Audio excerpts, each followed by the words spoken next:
Dan untuk informasi terkini terkait dengan bentrok yang terjadi di Kabupaten Buton, Sulawesi Tenggara, Saudara, kita segera berhubung dengan jurnalis Kompas TV melalui sambungan telepon Silviana Silvansa Kai. Selamat malam.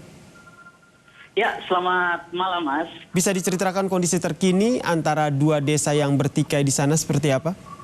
Ya, baik saudara, dapat saya laporkan kondisi terkini pertikaian antara Gunung Jaya dan Desa Sampo Balo yang mengakibatkan 2 korban jiwa, 8 mengalami luka dari sabetan benda tajam dan kurang lebih 87 rumah hangus terbakar di Desa Gunung Jaya. Dan kejadian itu terjadi pada tanggal 5 Juni 2019 dan hingga hari ketiga ini suasana di lokasi pertikaian itu sudah mulai berangsur kondusif. Tidak ada lagi aksi pertikaian yang terjadi di hari pertama dan di hari kedua. Dan di hari ketiga ini suasana di lokasi ini sudah mulai kondusif. Di mana pihak dari keamanan dalam hal ini Polri dan juga TNI ini bersama-sama melakukan penjagaan di 2 desa tersebut. Hal ini untuk mengantisipasi terjadi pertikaian kembali antara 2 desa ini. Dan tadi dari Gubernur Provinsi Sulawesi Tenggara, Bapak Ali Masih dan juga Pangdam Hasanuddin telah melakukan kunjungan di 2 lokasi pertikaian tersebut.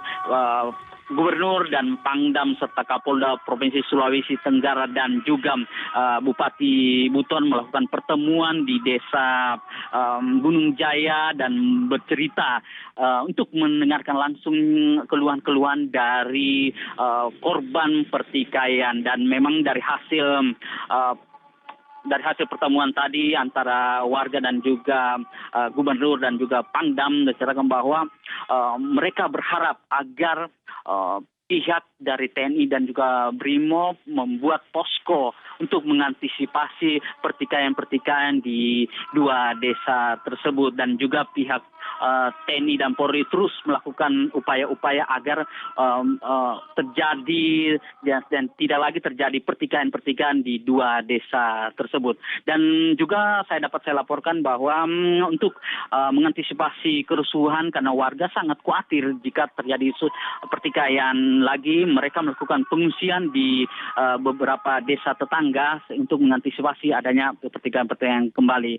Dan kondisi terakhir yang kita melihat para pengungsi itu mereka mulai terkena penyakit seperti demam dan flu. Silviansa, kondisi di sana sudah mulai kondusif, kemudian pengamanan juga penjagaan masih terus dilakukan. Lalu bagaimana dengan kondisi warga yang masih mengungsi? Apa langkah yang diambil oleh aparat setempat terkait dengan warga yang mengungsi?